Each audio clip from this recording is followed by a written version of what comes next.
Hey guys, this is John, and I'm playing HematiteBrown in the 15-minute pool on ICC. This is another game with Hematite, getting him a lot lately, and the first time he has white. So this is only fair because I played him several times now, and I've always been white myself. Let's play the Berlin against him this time around.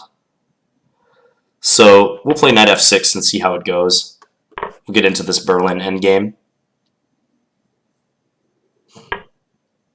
Yeah, he plays queen e2. Now I remember I just saw him play this line the other day.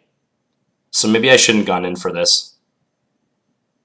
Yeah, because I just saw him play this line like not more than, I don't know, 24, 48 hours ago, something like that. Alright, so we'll play it this way. Queen takes e5. How is this played again? I think, yeah, I gotta play queen e7, right? Queen e7, and they can go like queen a5 or something to try to set up rook e1. Bishop e7 just loses my pawn on g7, so that's out. I cannot do that. Bishop e6 is possible, but they have like knight g5 as an idea. So yeah, I'm fairly certain it's this move. Now they can go queen a5, I think is the move. And if I recall, like black's best move is to go back, queen d8.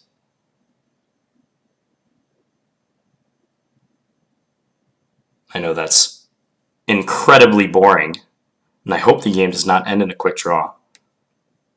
I don't think it will somehow, but that possibility is always there. Just trying to recall my theory. Yeah, queen d8. Can they go like queen c3 then? I think is maybe the move.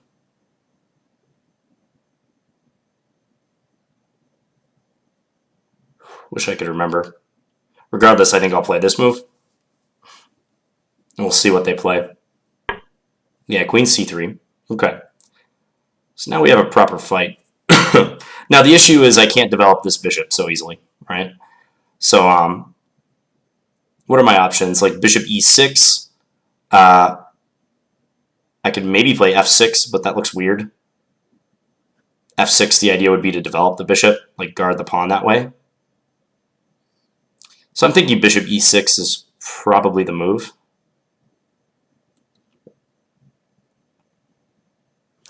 Bishop e6, rook e1. Is it terrible to play queen b6 then? Like, how bad would that be? Queen f6, take, g takes f6. I have the two bishops in that endgame, but a much worse pawn structure. Still, I'm not sure it would be that bad. I will play bishop e6. I don't want to think too long. And I suspect rook e1 will be played. But yeah, I briefly saw a game of HematiteBrown's the other day that he was playing right before I had played him, where he was on the white side of this line. It was a much sharper position, though. I don't exactly remember how it was going.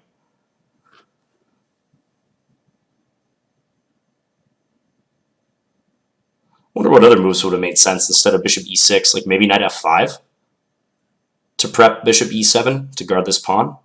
But my knight is not completely secure on that square. He always has g4.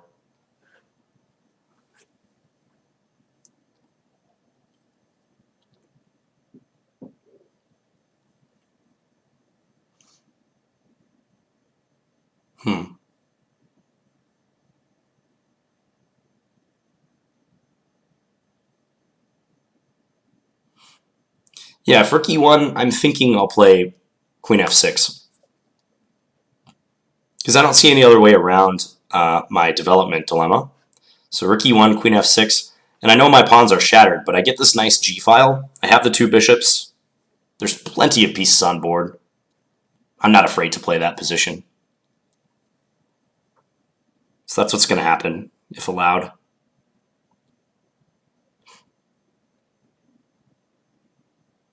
I mean, there's other moves he can play, but rook e1 just seems like the most logical. The queen on c3 does interfere with his development slightly, like he cannot play knight c3.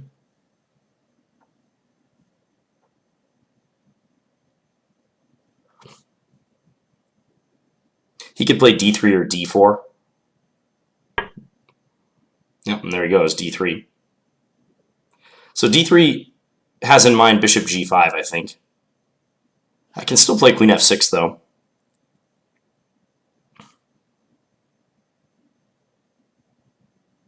It's perfectly playable. Yeah.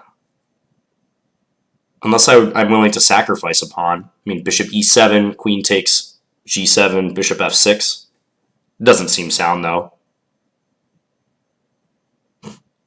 What about f6 now? Idea being f6, rook e1, king f7. I don't completely trust it. My development is still awkward in that case. That might be okay. Queen f6 is the move that appeals to me the most. I'm interested to play this endgame. And I've said before my strategy against Hematite. I know he likes to calculate, so I think getting him to an endgame is not a bad idea. I'm actually curious if he'll avoid this endgame somehow, like with queen a5 maybe, attacking c7.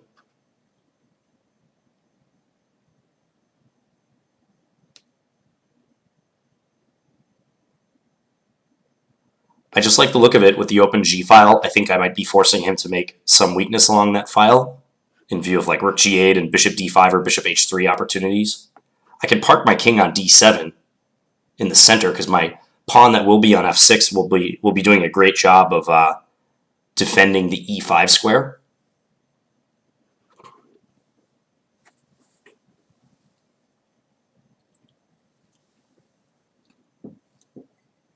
I'm number 2 on the standard list right now, by the way. I passed up Bones, Grandmaster Bones. There's one guy ahead of me. His name is Gor, G-O-R. And I think he's a Russian IM. And he's very far ahead of me. He's like 24, 40-ish, I want to say. So he's the number 1 by a good margin. He pretty much exclusively plays 15-minute games. He seems to just focus on this time control. I've never seen him in the pool. I mean, I almost always play my games like pretty late at night, US time. So I'm thinking we just like don't match up their time zones. We're not really on at the same time. But still looking for strong players. It's possible I may start looking at playing on chess.com or even Lichess, Lichess. I don't know how you say that, by the way, Lichess or Lichess. Because I've heard there's some strong players there, and chess.com has a decent selection of standard opponents. It's just not pool play, but I'll see what I can do. I'd like to start getting some consistently higher opponents in the 15-minute. Like guys like Hematite are great. I mean, this is a USCF master I'm playing, but it'd be nice to every once in a while run into a titled player like a FM or IM or something. GM would be great. It seems like GMs don't hardly ever play this time control. All right, well, I'm getting Hematite to think for a while in this position. I will take heart in that.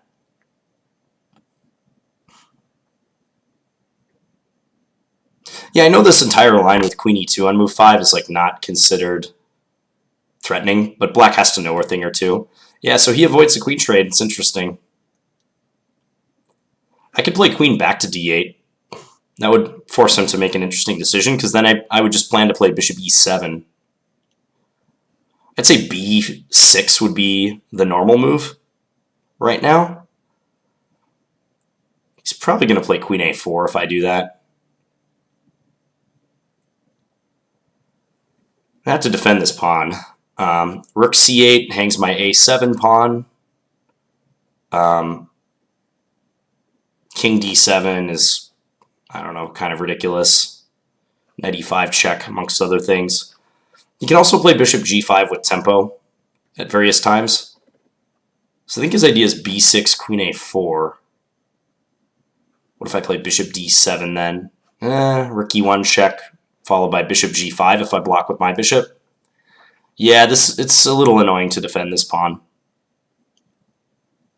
I'm thinking I might play back queen d8.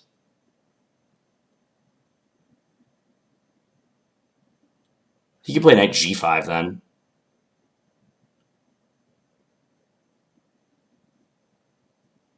What else could be played here? Bishop d5?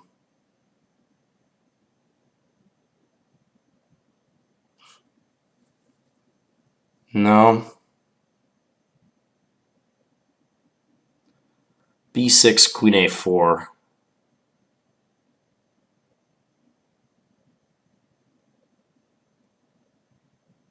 Huh.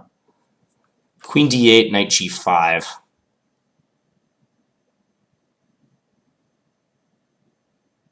Let's say just bishop f5. That's completely fine, isn't it? Rook e1 check, bishop e7. There's no tactical tricks there. Let's just go back. We'll see what he has to say about it. Because my point is I just want to play bishop e7 now. That's pretty much it. I just want to play bishop e7 and castle. Complete my development. It's kind of a lame move. I don't like having to make it, but as you saw earlier on move number 8, I had to do just the same thing.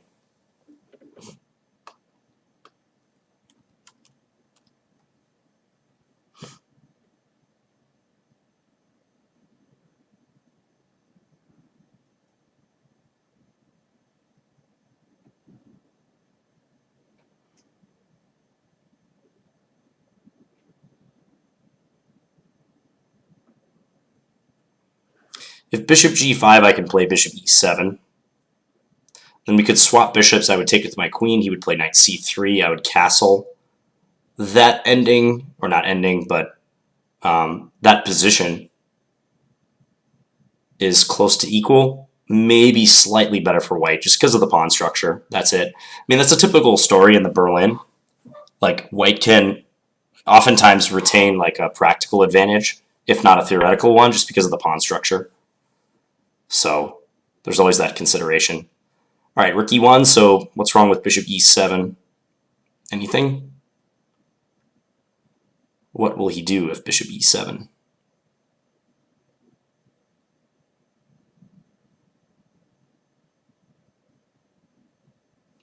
There's no tactical tricks. Could go knight g5, but again, I can play bishop f5 in that case. Bishop e7, rook takes e6, take, queen h5 check. Is that anything? Nah, g6. Okay, let's just complete our development.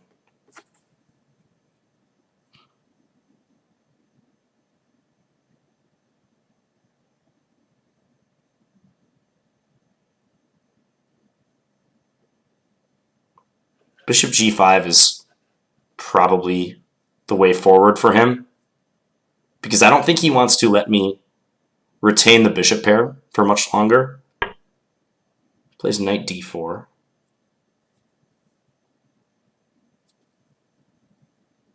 Yeah, I don't know. Somehow this move doesn't bug me. So if bishop d5, he has c4. That's not good. But I have bishop d7 right now. He can go bishop g5, but then I can play f6. Kind of leaves a hole on e6, but can he play bishop takes then? Bishop takes f6, g takes f6, queen h5 check. I have knight f7 if I need it. I would assume his initiative is not quite there. I wonder if I could castle and give up a pawn. That thought crossed my mind. Like castles, knight takes e6, f takes e6, rook takes e6. Say queen d7, something like that. Nah, there's no reason to risk that though.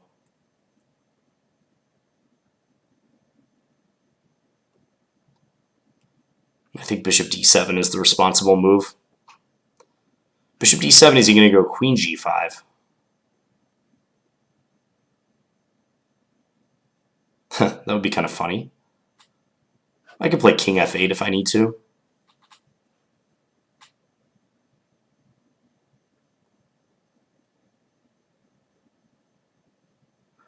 Hmm.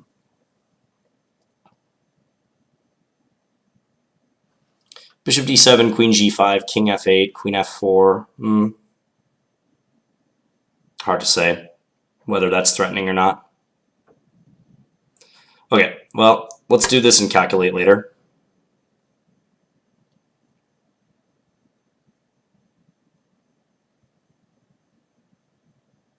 I mean, queen g5 is certainly possible. It's just after king f8, I know I can't castle. It's just he's made so many moves with his queen. Maybe queen g5, king f8, queen f4. And he can argue that I have trouble freeing myself.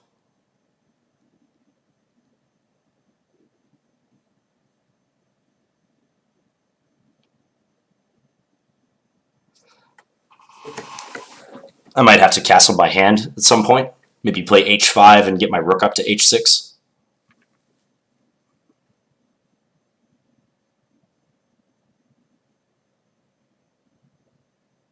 Same thing with queen. Well, queen e5 is a little bit different because queen e5 I can play f6 and he can't win the g7 pawn. So I'm pretty confident he's going to play either queen g5 or bishop g5. I would say probably queen g5 he's going to play.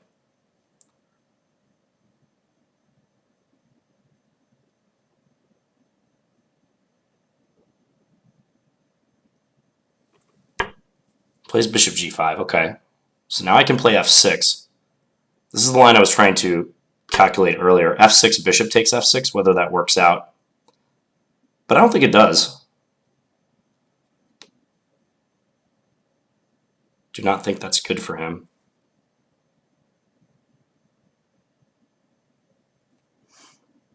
There's this gaping diagonal that could concern me, but he doesn't have a light square bishop, nor is his queen primed to go on that diagonal yet. Okay, so now I can castle. I can finally castle. Dabi is a free elf. He has castled to safety. He'll probably just play knight c3.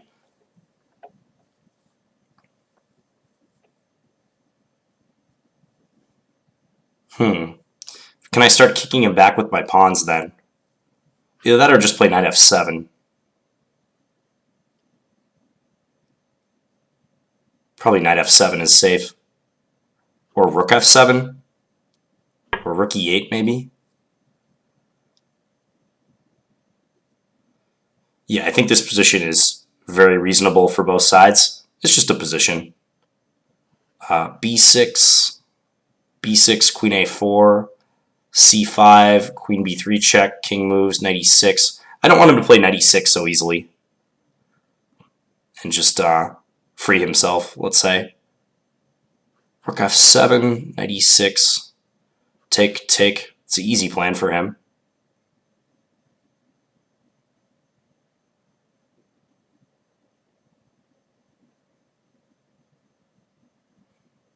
I kind of think knight f7 is good.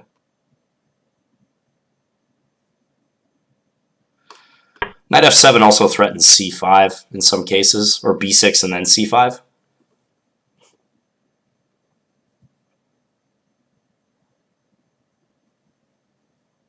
Seems all right.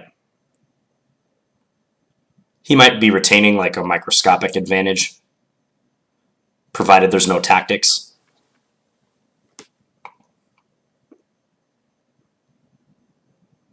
Pretty typical. I mean, I wouldn't mind playing this position for white. But you guys know me, I like to play endgames. Okay, bishop g3, so I'm thinking b6 against that because he's threatening c7. So b6, where are you going to go?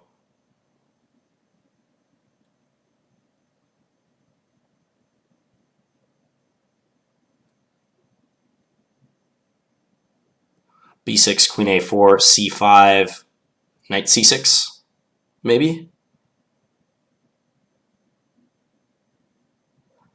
I can play bishop d6 in this position. Just go right back and do that. Bishop d6 looks very safe.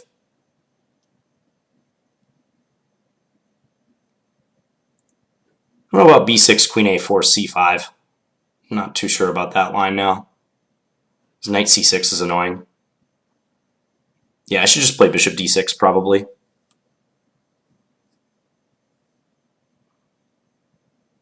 All right, let's go ahead. And if he takes, he repairs my pawn structure.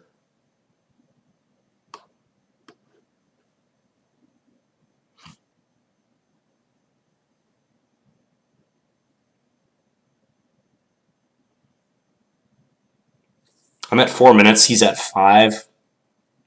So got to watch the time. It's going to be significant. As usual when I play Hematite. Every single game we've played so far has come down to time.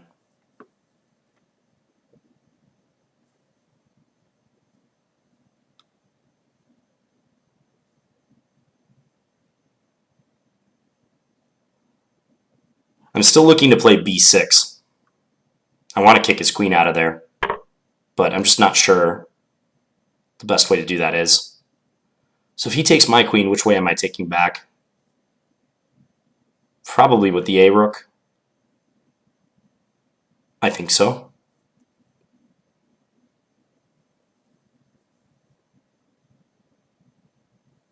And that resulting endgame is pretty much dead level. You can play knight e6 and just trade. Yeah, let's take with the a-rook. Yeah, knight e6, he's just going to hoover some pieces off the board. I can almost like trap his rook. Knight e5. Knight e5, yeah, threatens, it's kind of a funny move. Knight e5, f4, king f7. You can play f5 then. Oh, but that's no big deal. Knight e5, rook e7,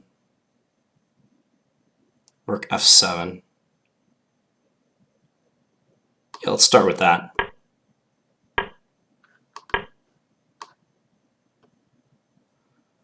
Now he has to trade.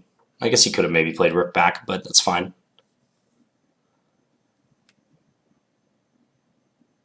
So this endgame is equal, but it's not necessarily drawn. In fact, I'm going to do my best to beat him. First, let's restrict his knight. See where he wants to go with that knight. Okay, so options: knight g6, knight d7. Knight g6 if he goes g3. I can play knight e7, maybe start working my knight in somewhere better. Knight d7. Knight d7 is not quite the right route that I'm looking for. So let's improve our prospects with this knight. Yeah, so we're basically playing a 3-minute ending. 3 versus 3.5 minute ending.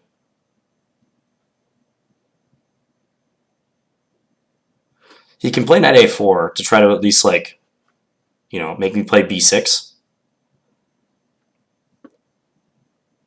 I'm just a tiny, tiny bit better right now, I think. It's not going to register hardly on the computer eval, but like my king is slightly closer. He can rectify that with king f2 or something. But I think my pawns are a bit better. Like I control more central territory. I don't even know if that's fair to say because he has an f-pawn, but I don't know. My knight has more options, more immediate routes. It's very slight. I'm talking like, a 10th or a 20th of a pawn. He's going to try to put his pawn on c3, I think. This is what he's up to with that move. I wonder if I can play d4, either now or on the next move. d4 allows his knight to get into d2, maybe. Or d2 and then into e4 or something. So knight f5, c3, d4, c4. What's going on there?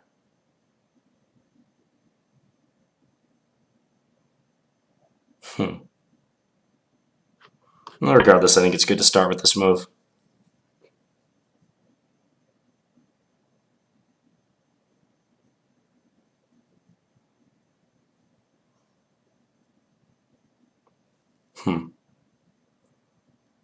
So So I'm trying to find good squares for my pieces, especially my knight. The rooks are not going to play a role in this for the moment. Also, we're going to be trying to stake out territory with our pawns. That's mainly what's going on in this position. So like a move I might want to play soon is h5 to stop him from going g4 and kicking my knight away. That could be relevant.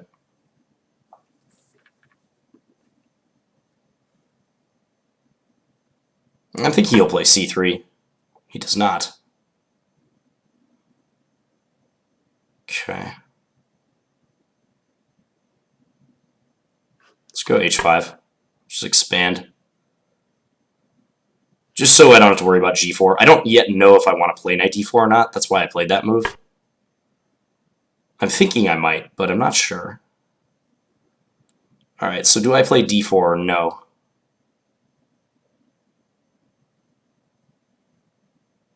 If I want to win, I probably should play d4. Because otherwise it's hard to make progress, so I'll do it.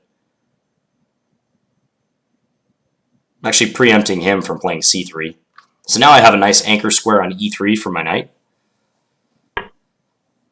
He plays knight f3. So if I go knight e3, knight takes d4. I actually have knight g4 check there. So that's nice.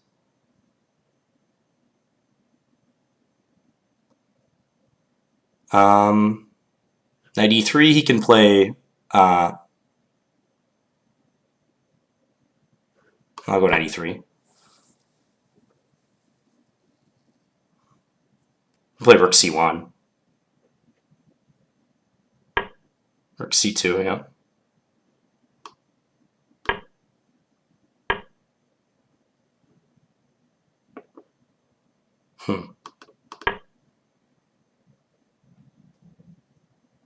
See how he gets out of this bind.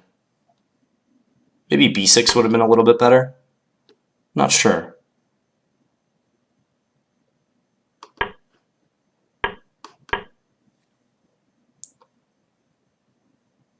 He's a tad worse still.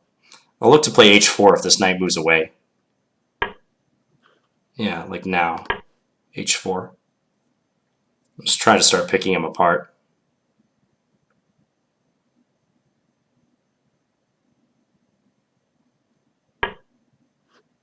Check. Let's go b5. a5, start marching.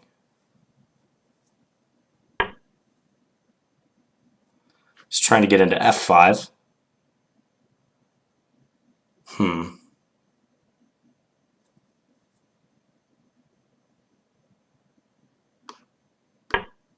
Go here.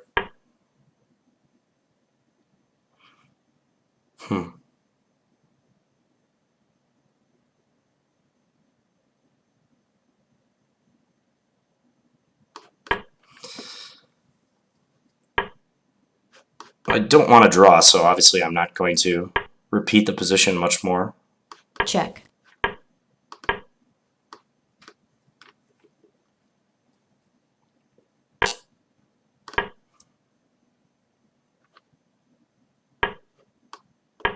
Okay, let's see if I can get these off the board.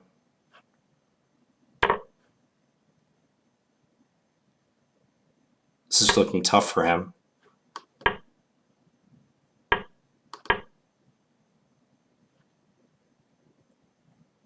He has to be careful, but I don't know that the position is like lost yet for him. Oh, now I get c2 though. c2 is falling. Yeah, knight f2 wasn't forced by any means. Let's go here. Go win the pawn on b3. Time.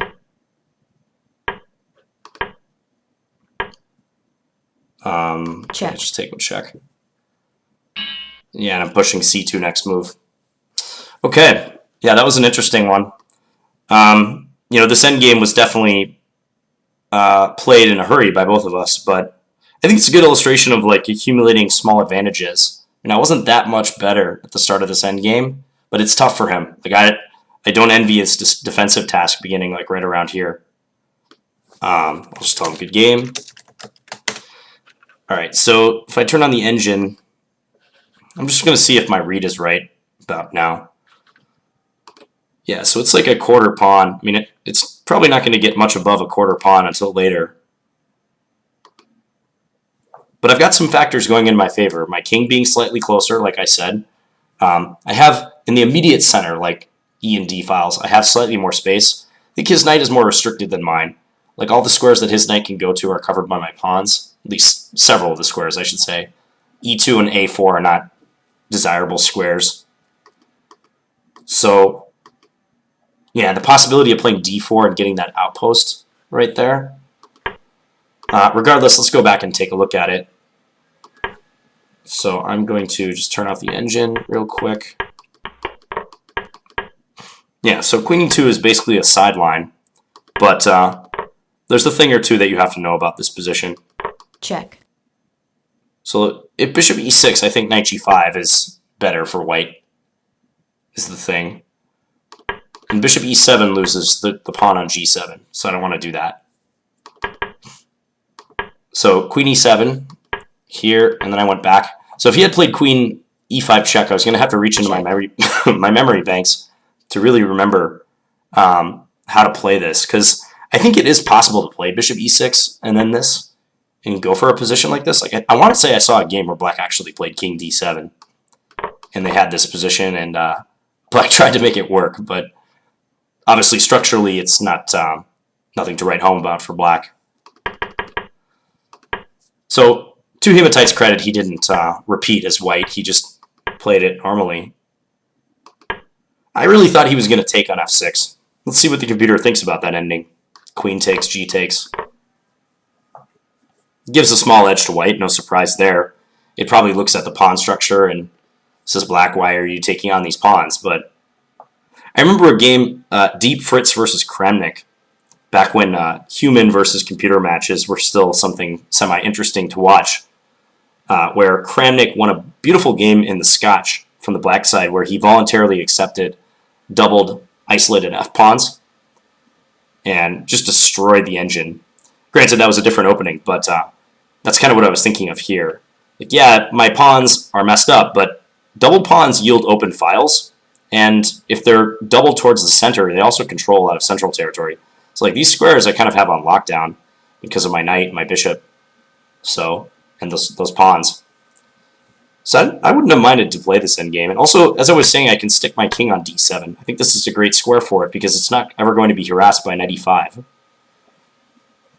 So, would have been interesting. He played this, and I played queen back to d8. The engine thinks queen f5 is interesting. So what happens if it takes? Ah, just rook c8, so the queen gets trapped. Okay, yeah, I didn't see that.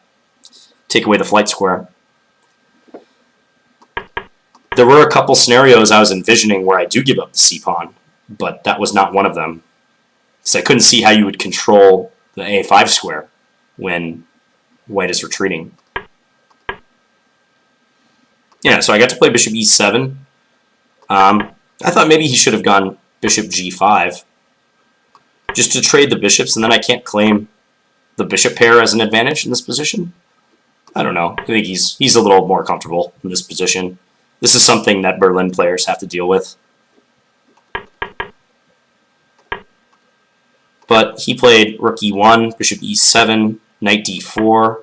Okay, castles is interesting. Yeah, this might be worth some consideration, more so than I thought in the game. So if rook takes, do I win my material back right away? So I was thinking, his whole queenside is slumbering here, and I'm coordinated. Even a move like queen d7 might give black some play. The computer wants to attack the f2 pawn. It's speculative, but yeah, I could kind of see how, let's say g3, queen d7, black can quickly get, it's kind of like a Marshall Gambit now. So we have compensation in the form of activity. I don't know. Castles would have been an interesting line to consider. If I had more time, I would have thought about it. f6, bishop h4. Yeah, and this queen g5 variation, let's see what the computer thinks about that. Because queen g5 doesn't allow me to castle because of queen takes e7. So I would have had to make a weakening move, king f8. And I was thinking queen f4 here. And I was probably going to play bishop f6 or maybe h5. This is a question mark, though, my king. Lots of things to think about. Another game with Hematite where just the time limits cut down on the amount of lines we can consider. You have to be more practical. You can't go off thinking about creative continuations. So we might be choosing some continuations that look second rate, but probably just make more sense to us under the time control. Yeah, now I played knight f7 because I want to make way for this bishop to come out. Also just clear the d file in general. Like that knight is undefended on d4, so I might want to initiate a discovered attack on it. And now all the time I was thinking about playing b6, but I think if he can respond to b6 with queen a4 hitting c6, and c5 is just easily met by this move, hitting e7 twice, then I can't in good conscience go for that, because now I'd be forced to do this, and c7 is under attack. Not looking good for me. So that's why I chose bishop d6 in that position. Looks like the best move. Yeah, and I don't think he should trade everything. I think this is kind of an admission that white has no advantage. Probably he should play knight e6 and let me be the one to trade on g3 if I want to trade. Because at least then, I know it's not much, but at least then he retains play against my double pawns. He can point to the double pawns as a potential difference maker. Because as played, we exchange and he helps my structure too. Now I didn't feel like I was any worse at all. The computer still claims some edge for white for some reason, but yeah, knight e6, traded, knight e5. Yeah, I probably should have considered knight e4. I don't know if I looked at that move, but I assumed that knight e4 d5 was fine for me. Knight d6. Ah, knight d6. I was only thinking about knight c5. Yeah, I can just go rook d7. f4. Knight f7. Okay, try to trade. Yeah, this is pretty much dead equal. He might have a small advantage just because of the file control, but that can be probably slowly neutralized. Interesting. Well, Hematite has definitely learned from our last few games because he started playing pretty fast right here. I think he recognized that he was a little bit ahead on time and he didn't want to slip low.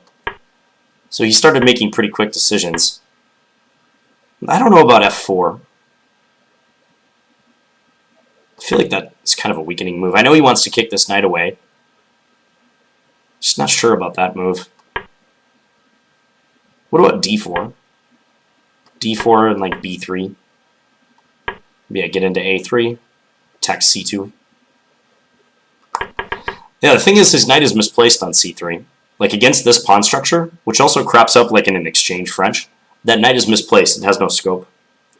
So that contributes to my small advantage. And it's really small. I mean, I think this is an advantage. Probably in a longer game, he'd be able to neutralize. I would still play it for a win for black, but it's annoying enough to give him lots of problems when we both have 3 minutes, 2 minutes on our clock. h5. This is a nice pawn structure. Because it covers a lot of squares, like g4 is covered, g5, e5. So when his knight comes to f3, he's not threatening. Various checks here. Like this constellation of pawns, plus my knight being on f5 is like probably the best I can hope for over here. Unless I can advance the pawn to h4 as I did to weaken his position. Maybe I rushed d4, I don't know. But I was getting low on time and I wanted to make use of the e3 outpost. So this set a little trap that I mentioned. Like if knight takes d4, thinking he's going to win a pawn, I have this move. So surely he saw that. Yeah, check and then pick up his knight. Yeah, I thought he would play c3 and try to undermine.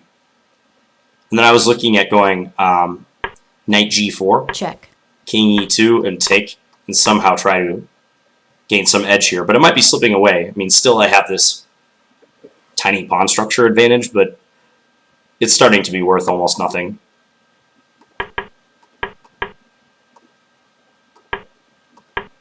So rook e2. Oh, I could have just picked up his b pawn. I didn't see that. Yeah, go after the b pawn. That was there for a couple moves, wasn't it? Still there. Still have that move. I was focused on, I don't know, consolidating my pawn structure. No, I don't want to trade knights with him. That's funny. He's almost forcing me to play it now, but I still didn't play it. I don't want to trade knights with him because if I trade, there's nothing to indicate that he's worse here.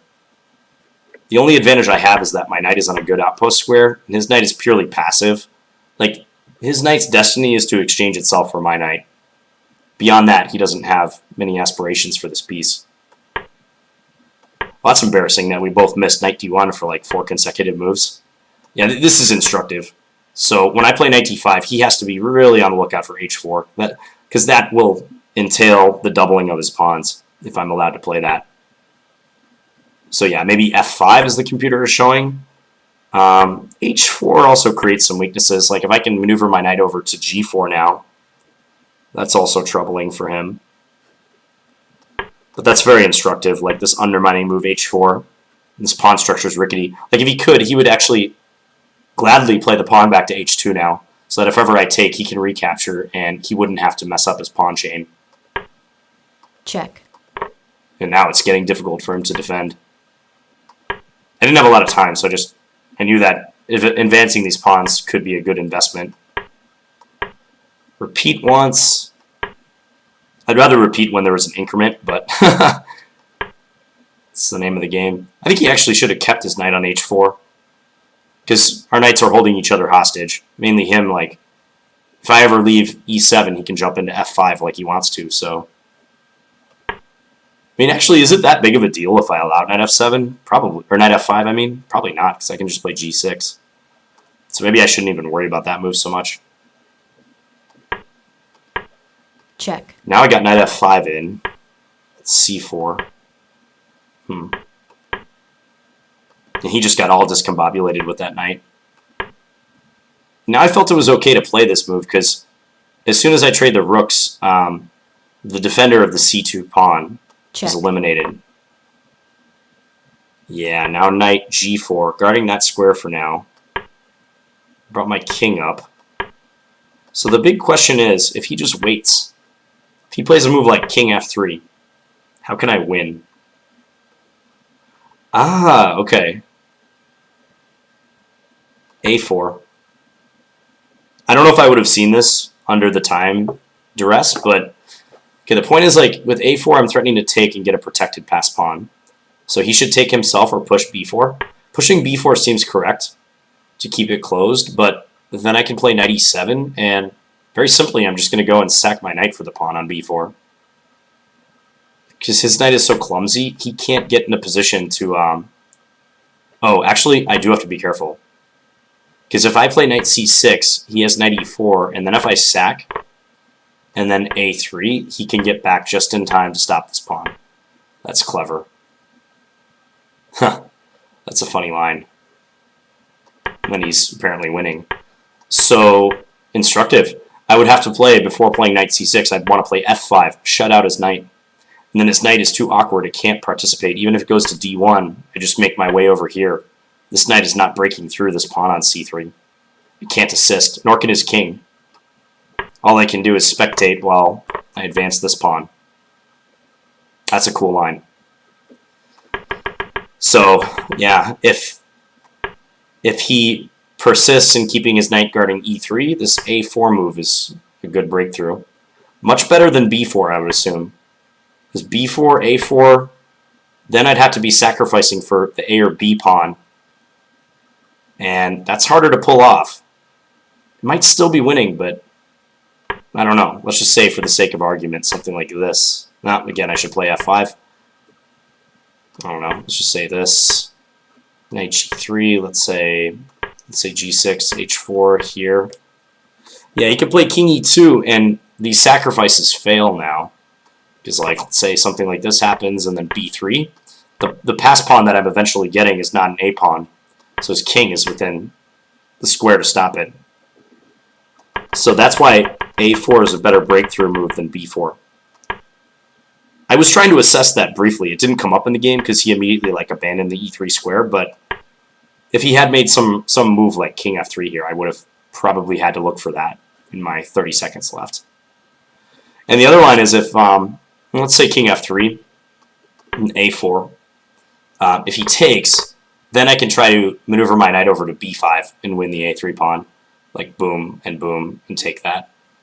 Should be winning. Very much the same way. An interesting endgame to analyze. I really like endgames. Knight endgames are cool. Yeah, and b4. He's not in time to create any trouble with his h-pawn.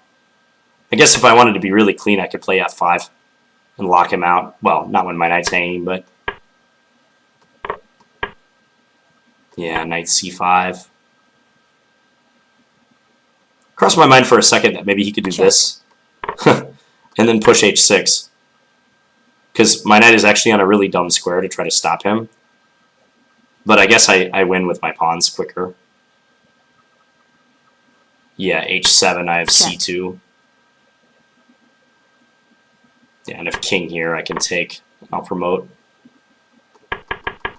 But still, that crossed my mind. Like maybe allowing knight e4 is like slightly sloppy, but Check. yeah, and he resigned. Unstoppable pawns. Well, very interesting endgame and interesting overall game against Mr. HematiteBrown. So thank you for the game, Hematite. And I will be back tomorrow with another standard game. Thank you guys for watching. Have a good one. Bye.